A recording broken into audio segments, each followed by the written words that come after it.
A very good morning, students. How are you? Hope you're doing very well at home and you're doing your work and also you're going through the videos properly. Now, yesterday's video you might have seen and you have seen that I have already explained about the test and about the exam and also about the attendance, right? And we have completed the chapter also there. Now, I know that video was a bit long, थोड़ा long video था, but yes, because of all the instructions and everything, it became that much of long. But कोई बात नहीं है, आप उसको ध्यान से देखें थोड़ी देर और आप जरूर देखें उसको, जिसमें आपको पता चल जाएगा. You will be able to know how the exams are going to be conducted and how the things are going to happen. Now, one more thing, if you have some problem or if you have any kind of problem in any subject, please call your subject teacher because maybe they might have given you a different kind of instructions. So please call them and ask them what is happening. Now, if you have any kind of problem in English, subject English, then yes, you can call me or you can message me, okay? But there are some times when, because of messages frequently coming, sometimes we tend to miss the things, right? कई बार WhatsApp पे बहुत सारे message हो जाते हैं और जिसकी वजह से क्या होता है, हम लोग मिस कर जाते हैं. मगर फिर भी अगर आपको इंग्लिश में कोई भी तरीके का प्रॉब्लम है तो आप कॉल कर सकते हैं. During school time, specially school time पे आप कॉल करें. और इवन अगर आप, ये बहुत अच्छा होगा अगर आप होमवर्क भी स्कूल टाइम पे भेजें. Even if you are sending your work, आप वर्क भेजते हैं तो आप बिफोर 9 o'clock, रात को 9 बजे से पहले आप काम भेजने की कोशिश करें, बिकॉज फिर उसके बाद बहुत सारे आ जाते हैं और वो मिस हो जाता है. तो टुडे, जैसे कि मैंने पिछले वीडियो में आपको बताया था कि हम लोग 16 को हमारा टेस्ट एग्जाम है, FA1 है, हम लोग स्टार्ट करने जा रहे हैं. और आप में से बहुत से लोगों ने, हमने क्लास टेस्ट लिया था अगर आपको याद हो तो, और आप में से बहुत से लोगों ने उस टाइम पे भी क्लास टेस्ट दिया था, विच इज सेम पैटर्न में ही हम लोग क्या करने जा रहे हैं, FA1 भी लेंगे. सही है. तो देन जैसे आपने उसमें किया था वैसे ही आप कर सकते हैं. Now I cannot invigilate you ना, मैं वहां पे आके आपको देख नहीं सकता, ये आप भी जानते हो और मैं भी जानता हूँ. और आप में से कई लोग ये सोच रहे होंगे कि it will be easy, copy कर लेंगे, टीप लेंगे. तो ये आप कर सकते हैं, टीप भी सकते हैं आप, मगर आपको ये ध्यान रखना है कि कॉपी करने से आपको फायदा नहीं होगा, है ना. आपको ये समझना है कि आपको कोई फायदा नहीं होने वाला है. अगर आप कॉपी करते हैं या टीपने की कोशिश करते हैं तो आपको कोई फायदा नहीं होगा अपने उस पढ़ाई से फायदा तभी होगा जब आप उनको याद करके या समझ के अपनी लैंग्वेज में या याद करके भी अगर आप लिखते हैं तो जाके आपको फायदा होगा. अदरवाइज कोई यूज नहीं है इस एग्जाम का. तो मैं आपसे रिक्वेस्ट करता हूं कि जब आप एग्जाम दे, कोई सा भी एग्जाम दे, please try to not copy it, है ना. इनको कॉपी ना करें. हो सके तो आप एक टेस्ट के लिए एक अलग सी कॉपी बना लें जिसके अंदर आप ये काम कर सकते हैं और उसके बाद आप सेंड कर सकते हैं. But please don't copy from the, है ना, बुक से या नोटबुक से कॉपी करने की कोशिश ना करें. No, because you guys are here first time आप लोग एग्जाम दे रहे हैं, तो इसलिए हम लोग जो क्वेश्चंस मैंने दिए हैं आपको उसी में से मैं आपको पूछूंगा, है ना. ऐसे तो 9th क्लास के अंदर इंटरनल क्वेश्चन कहीं से भी आ सकते हैं, क्वेश्चन कहीं से भी आ सकते थे, मगर बिकॉज अभी तक आप लोगों ने वो एक्सपीरियंस नहीं किया है या अभी तक पहली बार ही आपका ऐसा हो रहा है, तो ये मैं जितना इजी कर सकता हूँ उतना इजी करूंगा question. But please don't copy from your notebook. अपनी कॉपी नोटबुक में से कॉपी ना करें. Then only it will be helpful for you, otherwise there is no use of this kind of exam. ठीक है. तो आप लोगों को इंट्रोडक्शन या इंस्ट्रक्शन तो मैंने सब दे दिए थे कि कैसे आप लिखेंगे. 45 मिनट्स में आप कंप्लीट करेंगे और 45 मिनट से पहले please don't send in the group, क्योंकि आप भी जानते हैं कि अगर आप सेंड कर देंगे, मान लीजिए आप में से किसी ने सेंड कर दिया, कब 15 मिनट में आपका पेपर हो गया और आपने सेंड कर दिया, तो कोई दूसरा जो स्टूडेंट है जिसको नहीं आ रहा वो आपकी कॉपी को क्या कर सकता है, डाउनलोड करके उसमें लिख सकता है. तो इससे अच्छा तो यही रहेगा कि आप लोग क्या करें, आफ्टर 45 मिनट्स के बाद क्या करेंगे, आप सेंड करना चालू करें. तो 45 मिनट तक आप अपना काम करें और जो लास्ट का 15 मिनट जो है उसमें आप सेंड कर दें. ठीक है. और अगर ऐसा नहीं होता है तो मैं क्या करूंगा, ग्रुप को एडमिन कर दूंगा 45 मिनट तक और उसके बाद मैं एडमिन खोल दूंगा एंड देन टाइमिंग के हिसाब से वापस उसको एडमिन कर दिया जाएगा. तो 1 to 2 o'clock का आपका टाइमिंग है ना, तो 1 से 1 o'clock को आपको आपका क्वेश्चन पेपर मिल जाएगा. ठीक है. फिर 1 से लेके क्वेश्चन पेपर मिलने के बाद से लेके 1:45 तक क्या होगा, आप लोगों का जो ग्रुप है वो एडमिन हो जाएगा. 1:45 से लेके 2 o'clock तक यानी 15 मिनट को वापस से मैं ग्रुप को एडमिन फ्री कर दूंगा, यानी हटा दूंगा एडमिन को।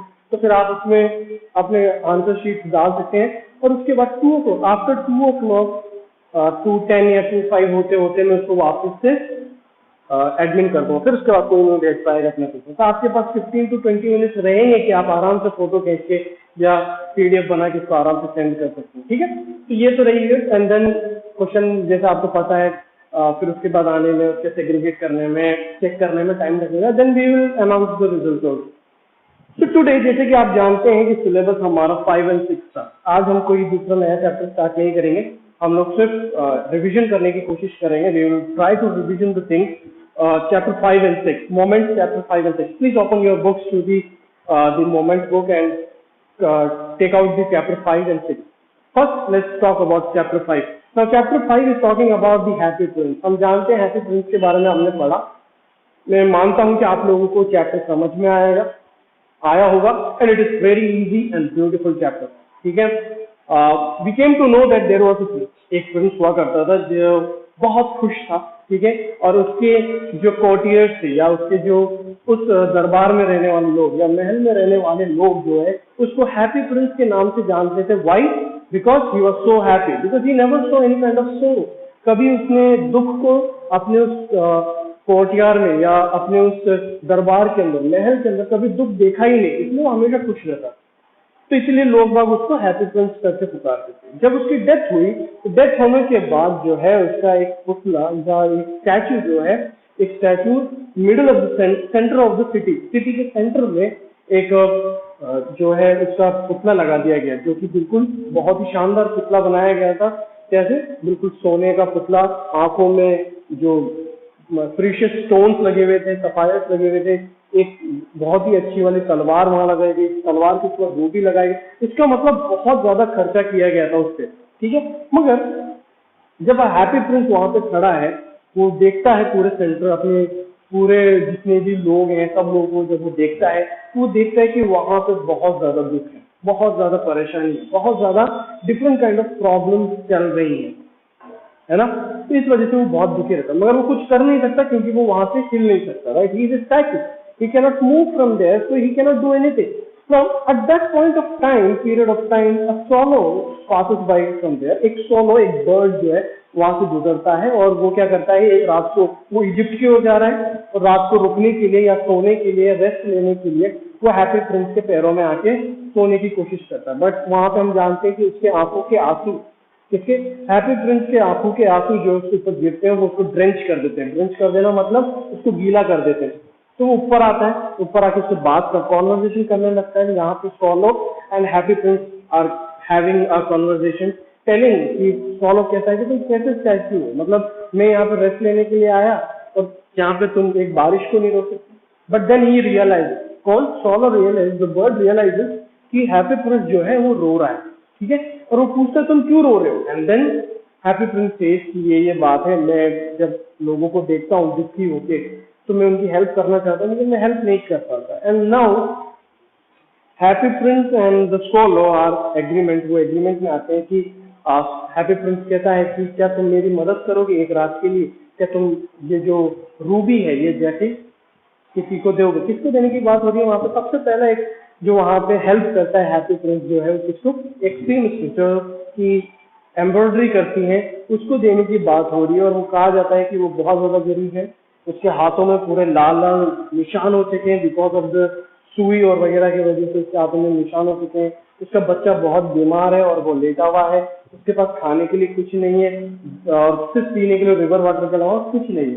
तो अब हैप्पी प्रिंस जो है वो स्वॉलो को कहता है कि मेरे तलवार में से एक रूबी लेके जाके इसको दे दे, तो उसको दे दे ताकि वो उसको बेच के थोड़ा पैसा बना ले। Now during the time of this swallow takes out the ruby and he flies away, वो जाता है और वहां तक पहुंचता है। उसके बीच में वो पूरे शहर से होते हुए जाता है और वो देखता है कि वहां पे क्या क्या है, कौन कौन है, वो सारी चीजें वो वहां पे देखता है। And at last he reaches there, वहां पे जाके वो रूबी देता है उसको। एंड रूबी देने के बाद क्या है, वो वहां पे थोड़ी देर रुकता है और वापस आता है और उसके बाद वो बताता है क्या क्या हुआ। नेक्स्ट डे हो गया। Now the swallow is getting ready to go to the Egypt, Egypt जाने के लिए तैयार हो रहा है। नाउ जब तैयार हो रहा है तो उस समय तैयार होने के टाइम पे अगेन हैप्पी प्रिंस कहता है कि hey swallow little swallow can you stay for one more night, एक और दिन या एक और रात और रुक जाओगे मेरे साथ ताकि मैं दूसरों की भी हेल्प कर सकूं। और अगेन सोलो कहता है मुझे इजिप्ट जाना है, मुझे उधर जाके हेल्प करना है, मुझे वहां पे जाना है, मेरे दोस्त लोग सब वहां पे वेट कर रहे हैं, ये सारी चीजें सोलो कहता है। मगर हैप्पी प्रिंस कहता है प्लीज हेल्प मी, है ना। फिर उसके बाद ठीक है सोलो कहता है ठीक है मैं हेल्प करूंगा। इस बार क्या है, इस बार एक प्ले राइटर यानी जो स्टोरी लिखता है, जो प्ले राइटिंग डायरेक्ट करता है, स्टोरी लिखता है, तो प्ले राइटर है और वो बिल्कुल लिख नहीं पा रहा है क्योंकि वहां पे क्या है कि बहुत ज्यादा ठंड है और उसके पास कोई फायरवुड नहीं है या उसके पास बहुत प्रॉब्लम्स है ना। इस वजह से वो लिख नहीं पा रहा है। अब वो लिख नहीं पा रहा है तो जो हैप्पी प्रिंस है वो कहता है swallow can you do one more thing, take out my sapphire from one eye, मेरी एक आंख की सफायर जो प्रीशियस स्टोन है वो निकाल लो और वो निकाल के क्या करो तो वो प्ले राइटर को दे के आ जाओ। बट अगेन जो अपना सोलो है, लिटिल सोलो, वो कहता है कि नहीं मैं ऐसा नहीं कर सकता, मैं तुम्हारे आंखें नहीं निकाल सकता क्योंकि तुम ब्लाइंड हो जाओगे, ऐसा ऐसे कहता है। बट देन वो कहता है नहीं करो, तुम ऐसा ही करो जैसे मैं कह रहा हूँ वैसा करो करके कहता है। तो जो सोलो है वो एक आंख निकाल के वहां पे रख के आ जाता है, वो दे के आ जाता है ना। और वो जो अपना कौन हमारा प्ले राइटर सोचता है कि ये तो कुछ मतलब मेरे फैन ने किसी ने दिया होगा, कोई अच्छा कुछ होगा, ठीक है। फिर उसके बाद अब वापस से जो हमारा सोलो है वो कहता है कि मुझे इजिप्ट जाना है क्योंकि वहां पे मेरे दोस्त मेरे लिए वेट कर रहे हैं, ये सब कुछ हो रहा है। तो हैप्पी प्रिंस फिर कहता है कि प्लीज एक रात और रुक जाओ। वहां पे एक साइड में एक बच्ची है जो रो रही है, मैच बॉक्स जो होते हैं है ना वो गिर गए हैं उसके हाथ से, वो खराब हो चुके हैं, उसके पेरेंट्स उसके फादर उसको डांटेंगे और ऐसा ऐसा बातें होती है वहां पे, ठीक है। तो वो कहता है कि मुझे जाना है। But then you know that कि जो सोलो है ही इज काइंड हार्टेड, है ना, उसका दिल बहुत अच्छा था और इसीलिए शायद क्या हुआ कि वो वहां पे रुक जाता है। और हैप्पी प्रिंस कहता है एक काम करो मेरी एक और आंख निकाल लो और वो उस बच्ची को दे के आ जाए ताकि उसको बेच के वो अपने पेरेंट्स को या अपने फादर को दे सके ताकि उसकी डांट ना पड़े। यहाँ पे सोलो फिर कहता है no I can not do that, मैं ऐसा नहीं कर सकता, है ना, मैं ऐसे नहीं कर सकता तुम्हारे साथ, तुम अंधे हो जाओगे, ऐसा है वैसा है, बहुत बात होती है। बट हैप्पी प्रिंस कहता है नो डू दैट, ठीक है। और वो निकालता है और वो जाके दे देता है। उसके बाद हम देखते हैं, हम क्या देखते हैं कि हैप्पी प्रिंस जो है अब बिल्कुल ब्लाइंड हो चुका है। सोलो आता है, अब हैप्पी प्रिंस कहता है सोलो से एक काम करो तुम चले जाओ, अब इजिप्ट चले जाओ। मगर सोलो कहता है अब मैं नहीं जाऊंगा तुम्हें छोड़ के क्योंकि तुम अंधे हो चुके हो, तुम कुछ देख नहीं सकते, तो मैं अब नहीं जाऊंगा तुम्हें छोड़ के। That means his heart was pure, he was very good bird actually, है ना। तो बहुत ही अच्छा बर्ड था, तो उसका दिल बहुत अच्छा था, इसलिए वो कहता है कि मैं तुम्हें छोड़ के नहीं जाऊंगा। नाउ अगेन फिर उसके बाद डेली रूटीन होता है। सोलो जो है वो घूम के आता है और हैप्पी प्रिंस को अच्छी अच्छी बातें बताता है। बट हैप्पी प्रिंस कहता है कि do one thing, don't tell me the good things, tell me what is happening really in the city or what is really happening in that place, how people are managing their life, how they are suffering, tell me that things, right? तो वो कहता है कि कैसे वो लोग दुखी हैं वो चीजें मुझे बताओ, कि क्या प्रॉब्लम है वो बताओ। तो फिर उसके बाद सोलो वापस से जाता है, वो देखता है बच्चों को, देखता है जो कि एक ब्रिज के नीचे ठंड के मारे बैठे हैं, खाना नहीं है, कुछ बेगर्स को देखता है, वो सारी चीजें वो देखता है और वापस आके हैप्पी प्रिंस को now happy prince says now take out the pile of my gold, जो वो गोल्ड से बना हुआ था। तो वो कहता है कि एक एक करके तुम निकाल दो और वो दे दो। तो यस अगेन सोलो क्या करता है, एक एक करके वो निकालता है और वो बांट देता है ऐसे करके। एट लास्ट सोलो जो है वो बहुत ज्यादा थक चुका है, ठंड के मारे भी परेशान हो चुका है और उसको पता है कि वो मरने वाला है। And he goes to the happy prince and say कि वो कहता है कि मैं जा रहा हूँ। और हैप्पी प्रिंस कहता है ओके। हैप्पी प्रिंस सोचता है कि वो शायद इजिप्ट जा रहा है, बट सोलो कहता है कि नहीं मैं इजिप्ट नहीं जा रहा हूँ, मैं सोने जा रहा हूँ, परमानेंटली सोने जा रहा हूँ, यानी मैं शायद डेथ होने वाली। तो कहता है क्या मैं तुम्हारे हाथ को किस कर सकता हूँ? तो वो बोलता है नो यू कैन किस दी लिप्स, ठीक है। फिर उसके बाद वो किस करता है और वो गिर जाता है, इसका मतलब वो मर चुका है।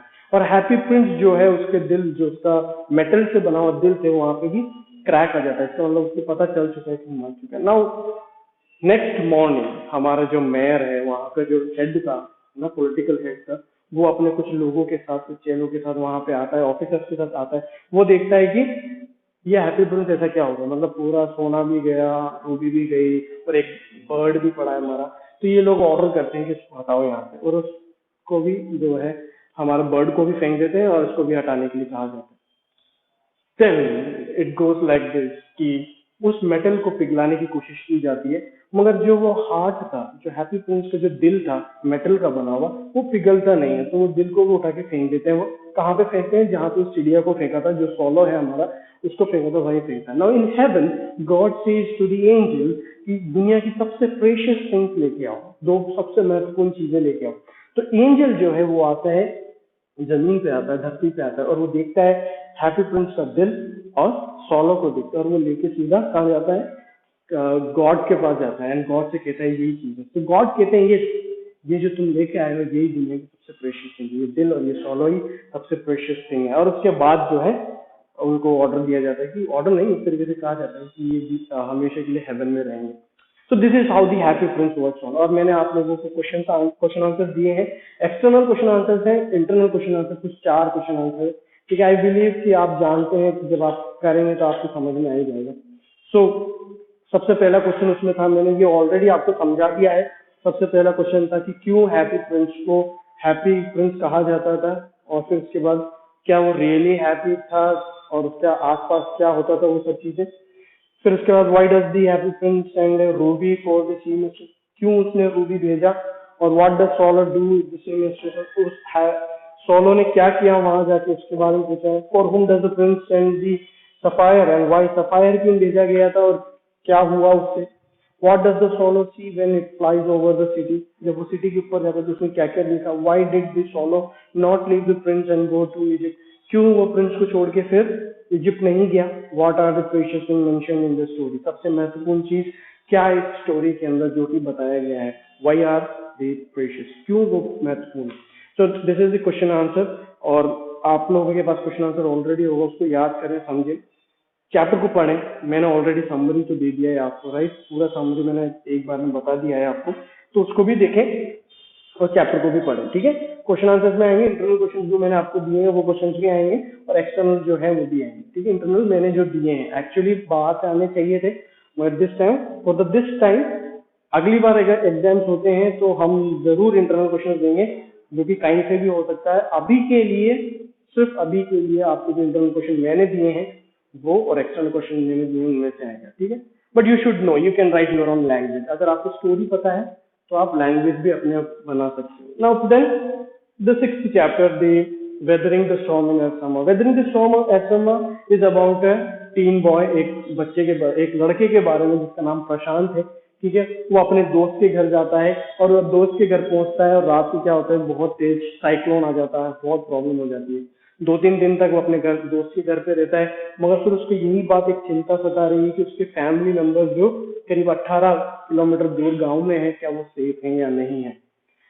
And then after 2 days he decide to go back to the village. Village जाने की कोशिश करता है वो, मगर उसको बीच में बहुत ज्यादा प्रॉब्लम थे, क्योंकि पानी भरा हुआ है, कीचड़ भरा हुआ है, और इवन जो डेड बॉडीज है वो यहाँ वहाँ पड़ी है, और भी बहुत सारे ऑब्स्टिकल्स है। इस वजह से वो बहुत स्लो स्लो स्लो करते हुए अपने गांव पहुंचता है। गांव पहुंचने के टाइम पे वहां पर सबसे पहले वो अपनी दादी से मिलता है, और सबसे पहले तो वो देखता है उसके गांव की हालत। वो देखता है कि बिल्कुल घर उजड़ चुके हैं, बर्बाद हो चुके हैं, there are so little things remained, जो थोड़ी बहुत चीजें वो बाकी थी, बाकी सब कुछ बर्बाद हो चुका है। फिर वो रेड क्रॉस के एक जगह जाता है जहां पर उन्होंने कैंप लगा रखा है, वहां पर जाके वो अपनी दादी माँ से सबसे पहले मिलता है, सॉरी नानी माँ से मिलता है बिलीव, और सबसे पहले उनसे मिलता है, और उनसे मिलने के बाद उन बाकी फैमिली मेंबर्स से मिलता है। फिर उसके बाद प्रशांत देखता है वहाँ की हालत, वहाँ पे कितने लोग रहते थे, 2500 people used to stay there in that camp. और वो जब वो देखता है तो उसको बहुत बुरा लगता है, क्योंकि वहाँ पे ना खाना है, ना प्रॉपर सैनिटाइजेशन है, ना वहाँ पे प्रॉपर एक तरीके से मेडिकल हेल्प नहीं है, कुछ नहीं है वहाँ पे। तो प्रशांत एज अ टीनेजर ही टेक्स अप द लीड, वो लीड लेता है, कुछ और यूथ को इकट्ठा करता है, और वो कहता है कि हम हेल्प करेंगे इन लोगों की, है ना। वो हेल्प करने के लिए निकलते हैं। तो सबसे पहले वो खाना लेके आता है, हमें हमको पता है कि खाना कैसे लेके आते हैं, एक तो मर्चेंट के द्वारा और दूसरा वो हेलीकॉप्टर के द्वारा। पेट पे रखे ना, तो 2 तरीके से खाना वो लेके आया। फिर उसके बाद हम जानते हैं कि उसने बच्चों के लिए क्रिकेट मैचेस करवाए, बच्चों को संभाला, विडो जो हो गए थे उन लोगों को बच्चों और इनमें वर्क करने के लिए कहा, और बहुत सारी चीजें उसने वहां पे हेल्प करना चालू किया। फिर उसके बाद उसने एक ग्रुप बनाया जो कि वहां पे साफ सफाई कर सकें या मेडिकल हेल्प कर सकें, ये सारी चीजें भी उसने वहां पे कराई। और उसके बाद हम देखते हैं कि प्रशांत जो है उन लोगों में सबसे ज्यादा एक तरीके से बहुत इंपॉर्टेंट आदमी बन गए। वो क्यों? क्योंकि एज ए टीनेजर होने के नाते भी उसने इतनी हेल्प करी कि जो कोई दूसरा और कोई हेल्प नहीं कर सकता। As a teenager we also have that, आप लोग भी कर सकते हैं दूसरों की हेल्प अगर आप कर सकते हैं तो, ठीक है। Then the question answers what it says, question answers में आपके एक्सटर्नल क्वेश्चन, इसमें भी इंटरनल क्वेश्चन दे रखे थे कि कहता है what heavyweight has the super cyclone read the life of people in Odisha, तो कैसे इस साइक्लोन ने उधर के लोगों की लाइफ यानी ओडिशा के लोगों की लाइफ कैसे बर्बाद कर दी थी उसके बारे में। How has Prashant a teenager been able to help the people of his village, कैसे एक टीनेजर प्रशांत जो है अपने लोगों की हेल्प कैसे कर पाया उसके बारे में पूछ रहा है। How have the people of the community helped one another? What role do the women of Kalikuda play during these days? और कैसे वहाँ के लोगों ने एक दूसरे की हेल्प करी और वहाँ की जो औरतें थी या लेडीज थी या वुमेन थी उन्होंने कैसे हेल्प किया उसके बारे में। Why do Prashant and other volunteers resist to the plan of setting institution orphans and widows? क्यों वहाँ के लोगों ने मना कर दिया था कि इनको दूसरी किसी इंस्टीट्यूशन में नहीं भेजेंगे हम, मतलब जो ऑर्फन हो गए थे जो विडो हो गए थे उनको अलग नहीं भेजेंगे, हम अपने कम्युनिटी में नहीं, ऐसे कहा था उन्होंने। क्यों कहा था वो आपको पता है। Do you think Prashant is a good leader, क्या आपको लगता है प्रशांत एक अच्छा लीडर है? Do you think young people can get together to help people during natural calamities, क्या आपको लगता है कि ऐसे जो यंग पीपल होते हैं जो जवान लोग होते हैं वो एक साथ आके जब कोई नेचुरल कैलामिटीज आती है तो समय वो लोग हेल्प कर सकते हैं? क्या आपको लगता है? यस, तो कैसे है वो बताना है, ठीक है। तो ऐसे आपके ये समरी था छोटा कि कैसे प्रशांत ने हेल्प किया लोगों को, क्या क्या किया वो आप लोग चैप्टर पढ़ेंगे या वीडियोस देखेंगे आपको पता चल ही जाएगा। तो प्लीज आप लोगों के पास टाइम है, बहुत अच्छा टाइम है, आप बहुत अच्छी तरह स्कोर कर सकते हैं, but please again I am telling कि ऐसे नहीं हो कि आप कॉपी करके पास हो गए। कॉपी करके पास होने में कोई मतलब फिर वो कोई वैल्यू नहीं है, वो आपको भी पता रहेगा, मतलब मुझे शायद पता नहीं चलेगा कि आपने कॉपी किया नहीं किया, मुझे नहीं पता चलेगा सीरियसली, ठीक है। आप कॉपी करके आप लिख के वापस से टीक के लिख के और आप मुझे भेज देंगे तो शायद मुझे पता नहीं चलेगा, मगर आपके अगर 10 नंबर भी आ जाएंगे, 10 में से 10 भी अगर आ गए, स्टिल यू नो दैट ये नंबर आपने नहीं कमाया, ये नंबर तो आपने टीक के लिखा है। मगर जो बच्चा खुद से पढ़ के मेहनत करके नंबर लेके आएगा, he will be happy, right? Even if you get 8 marks or she will get 8 marks or 9 marks or 7 marks, they will be happy कि वो खुश रहेंगे कि कम से कम उन्होंने जो मेहनत करी, जो उन्होंने लिखा है उसके मार्क्स मिले। अब जो टीप के लिख रहा है जिसको कोई मतलब नहीं है तो उसका तो कोई वो ही नहीं होगा। तो मैं आपको एनकरेज कर रहा हूँ, मोटिवेट कर रहा हूँ कि आप लिखें आप और खुद से याद करें, चैप्टर्स को पढ़ें और फिर उसके बाद लिखें, ठीक है। एवरी आपके पास हर दिन 2 पेपर हो रहे हैं और वो भी एक हफ्ते का गैप है, यानी इस संडे को अगर एक है तो नेक्स्ट संडे को, फिर नेक्स्ट संडे को, तो आपके पास टाइम बहुत सारा है याद करने का, राइट। तो आप कर सकते हैं, वो आपने पहले भी किए हैं आपने, है ना। तो please do like that study, जैसे मैंने आपको बताया एक्सटर्नल क्वेश्चन इंटरनल क्वेश्चन आएंगे जो मैंने आपको दिए हैं, ठीक है। और फिर उसके बाद सेम 1 मार्क 2 मार्क के क्वेश्चन होंगे, आपको करना है 45 मिनट्स के अंदर, 45 मिनट्स के बाद आपको भेजना है और 1 से 2 का है हमारा टाइम, उसके लिए आपको रेडी रहना है, ठीक है।